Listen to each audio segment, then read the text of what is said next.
हाँ तो नमस्ते जी। अगर आप क्लास 10th में हैं तो ये वीडियो आपके लिए मोस्ट मोस्ट इम्पोर्टेंट होने वाला है। आज मैं आपके लिए हिंदी का ऑब्जेक्टिव लाया हूँ। इसी टाइप का 2026 में ऑब्जेक्टिव आएगा। 30 ठो ऑब्जेक्टिव में ले 10 ले 15 गो ऑब्जेक्टिव तो पक्का है डायरेक्ट आएगा फाइनल परीक्षा में। व्याकरण लाया हूँ, किताब का क्वेश्चन लाया हूँ, आज इम्पोर्टेंट इम्पोर्टेंट में ऑब्जेक्टिव लाया हूँ। यदि आपको एक भी अभी तक हिंदी में याद नहीं किए हैं तो इस 30 ठो ऑब्जेक्टिव को क्या करिए, रट जाइए आज ही इस सवाल को। सबसे इम्पोर्टेंट इम्पोर्टेंट हर विषय का अब ऑब्जेक्टिव लाने वाला हूँ। अभी तक आप चैनल पर इस पर चैनल सब्सक्राइब नहीं किए हैं तो अवश्य चैनल सब्सक्राइब कर दे। गणित का, सामाजिक विज्ञान का, विज्ञान का, हिंदी का, संस्कृत का, मैं विषय का अब ऑब्जेक्टिव लाने वाला हूँ। ठीक है, तो अभी तक आप चैनल पर नए हैं तो अवश्य हमारे चैनल सब्सक्राइब करें और हमें कमेंट में बताइएगा आपका 30 में कितना ऑब्जेक्टिव सही हुआ। जो ऑब्जेक्टिव बाबू आपको याद नहीं है, मैं कह रहा हूँ उसे एगो कॉपी पर नोट कर क्या कर लीजिएगा, याद कर लीजिएगा। आज समझिए आपका टेस्ट होने वाला है हिंदी का पेपर की। आप कितना तैयारी किए हैं। तो चलिए आइए हम करते हैं वीडियो को स्टार्ट। उससे पहले यदि वीडियो अच्छा लगेगा तो अपने दोस्तों के पास अवश्य शेयर करिएगा और पूरी वीडियो अंत तक देखना है। आधा अधूरा वीडियो देखकर जाना ही नहीं है। तो आइए हम बढ़ते हैं पहिल का क्वेश्चन की ओर। पहिल के क्वेश्चन मोस्ट इंपोर्टेंट और वीवीआई सवाल। शुद्ध आएगा, निम्न शुद्ध वाक्य कौन है? हिंदी में हर साल आता है, बशर्ते ये ऑप्शन ये ऑप्शन ये ऑप्शन चेंज रहेगा, लेकिन वाक्य आएगा। शुद्ध वाक्य कौन है? तो आप हमें बताइए इनमें से कौन शुद्ध वाक्य है। तो इनका राइट आंसर याद रखिएगा, राम ने पुस्तक खरीदा, इसे याद रखिएगा। नागरी लिपि के लेखक कौन है? 2026 के लिए मोस्ट इंपोर्टेंट और वीवीआई सवाल होने वाला है। तो नागरिक लिपि के लेखक बाबू होने वाले हैं गुणांकर मूल। गांव नगर में गुण वाले लोग रहते हैं, इसीलिए हो गया गुणांकर मूल्य। अगला सवाल 2026 के ये भी पेपर में प्रथम पाली में ना तो द्वितीय पाली में अवश्य आएगा। बहादुर का पूरा नाम क्या था? तो याद रखिएगा बाबू, दिल बहादुर नाम था। दिल नाम से किसने हटा दिया था? तो इनका राइट आंसर याद रखिएगा, लेखक के पत्नी ने हटाई थी। अगला सवाल देखिए, परिमाणवाचक विशेषण है। इंपोर्टेंट सवाल, परिमाणवाचक विशेषण कितने होते हैं? तो इन थी सॉरी परिमाणवाचक विशेषण है, इनमें कौन परिमाणवाचक है? तो थोड़ा परिमाणवाचक है। वीवीआई सवाल ये आपके लिए हो गया, 2026 के पेपर में आने लायक है। परंपरा का ज्ञान किनके लिए आवश्यकता होने वाला है? आखिर परंपरा का ज्ञान किसके लिए आवश्यकता होना चाहिए? तो याद रखिएगा, जो लकीर का फकीर ना होकर क्रांतिकारी साहित्य रचना करे। अगला सवाल 2026 के लिए मोस्ट इंपोर्टेंट सवाल है, मछली लेकर कौन भागा? तो याद रखिएगा बाबू, मछली लेकर कौन भागा था? कहानी में जब पढ़े होंगे, विनोद कुमार शुक्ल इनकर लेखक है। तो मछली लेकर संतु भागा था। कौन भागा था? संतु भागा था। हिंदी भाषा किस लिपि में लिखी जाती है? तो इनका राइट आंसर याद रखिएगा, देवनागरिक लिपि में हिंदी भाषा लिखी जाती है। सबसे इंपोर्टेंट और वीवीआई सवाल है ये वाला। अगला सवाल देखिए, बिरजू महाराज के चाचा का नाम क्या था? तो याद रखिएगा, शंभू महाराज नाम था।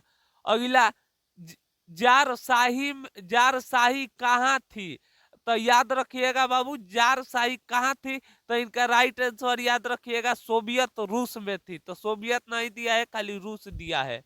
अगला सवाल आ गया, व्याकरण का सवाल है। दो कोश किनकी रचना है? लेखक का नाम बताना है। आखिर दो कोश किसने रचे हैं? तो इनका राइट आंसर याद रखिएगा, सरहद पाद ने रचे हैं। किसने बाबू? दो कोश सरहद पाद ने रचे हैं। 2026 के लिए लगा लीजिएगा। 10 ठो ऑब्जेक्टिव में अभी तक आप कितना ऑब्जेक्टिव किए सही, अवश्य हमें कमेंट में बताइएगा। और यदि वीडियो आपको अच्छा लग रहा है तो अपने दोस्तों के पास अवश्य शेयर करिएगा। ठीक है, तो आइए बढ़ते हैं 11 नंबर क्वेश्चन की ओर। चैनल अवश्य हमारी सब्सक्राइब कर लीजिएगा। ये सवाल देखिए, सबसे इम्पोर्टेंट और वीवीआई सवाल 2026 के पेपर में आएगा। तो आएगा, इसे नोट कर लीजिएगा, स्टार लगा लीजिए इस सवाल पर। महात्मा गांधी का पिता का नाम क्या था? तो याद रखिएगा बाबू, करमचंद गांधी था। क्या था इनका नाम? करमचंद गांधी।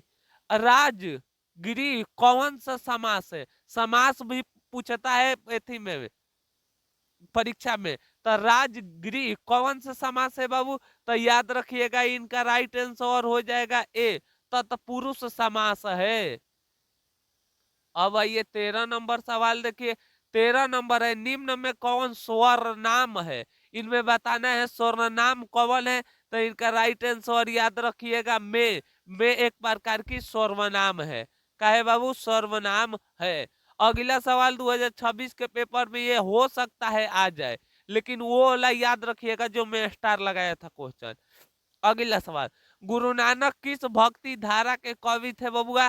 तो याद रखिएगा, गुरु नानक जी किस भक्ति धारा के कवि थे? तो निगुण भक्ति धारा के कवि थे। रसखान दिल्ली से कहाँ चले गए? सबसे मोस्ट इम्पोर्टेंट और वीवीआई सवाल। तो याद रखिएगा, रसखान दिल्ली से कहाँ चले गए? तो ब्रज भूमि चले गए। कहाँ पर चले गए थे बबुआ? तो इनका राइट आंसर याद रखिएगा, ब्रज भूमि। अमृत का पर्यायी वच होगा, आखिर अमृत का पर्यायवाची का होगा? तो याद रखिएगा, इनका राइट आंसर हो जाएगा शुद्ध। अमृत का होता है शुद्ध। अगला सवाल देखिए, सबसे इम्पोर्टेंट और वीवीआई सवाल, स्टार लगा दे रहा हूं, ये सवाल 26 में आएगा। मंगू की बड़ी बहन का नाम क्या था? तो याद रखिएगा बाबू, मंगू की बड़ी बहन का नाम क्या था? तो इनका राइट आंसर आपका हो जाएगा कम्मू नाम था।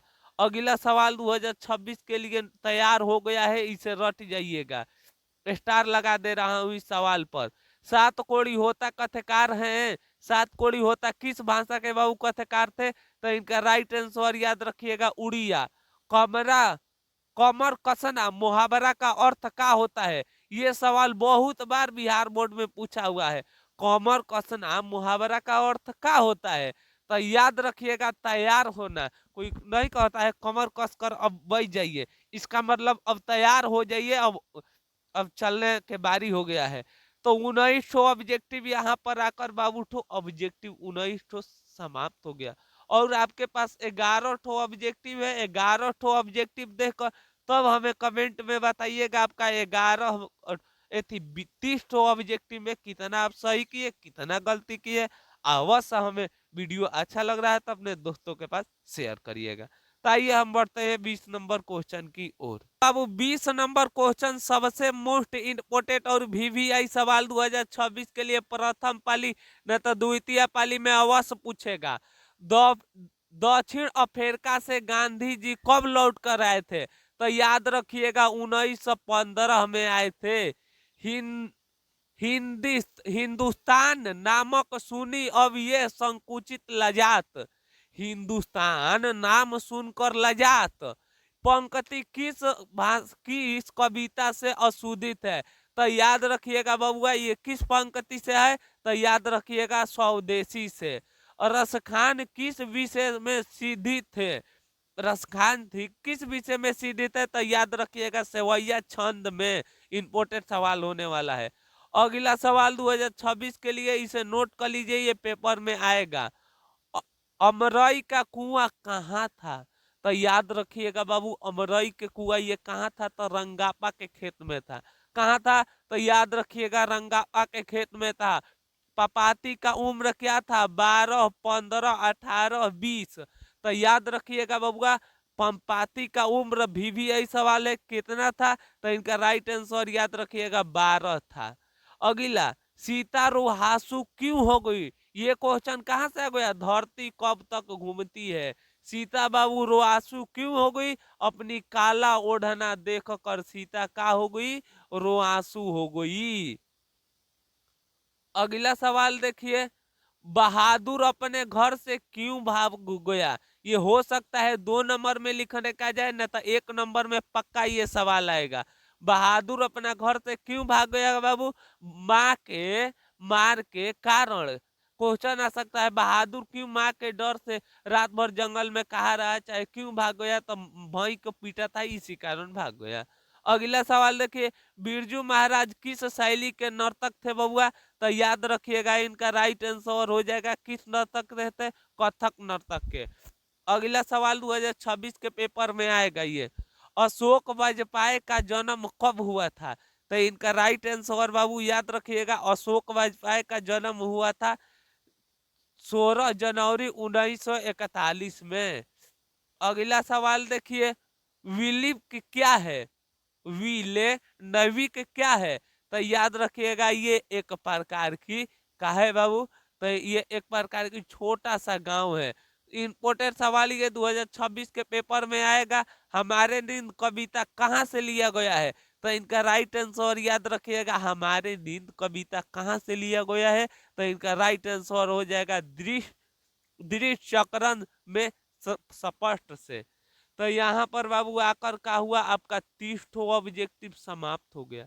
अब आप हमें कमेंट में बताइएगा आपका 30 में कितना ऑब्जेक्टिव सही हुआ। यदि वीडियो अच्छा लग रहा है, मजा आया ऑब्जेक्टिव को देखकर, तो अपने दोस्तों के पास अवश्य शेयर करिएगा। चलिए तब तक ले मिलेंगे एक और नई वीडियो के साथ, तब तक ले हंसते रहे, मुस्कुराते रहे। जय हिंद दोस्तों।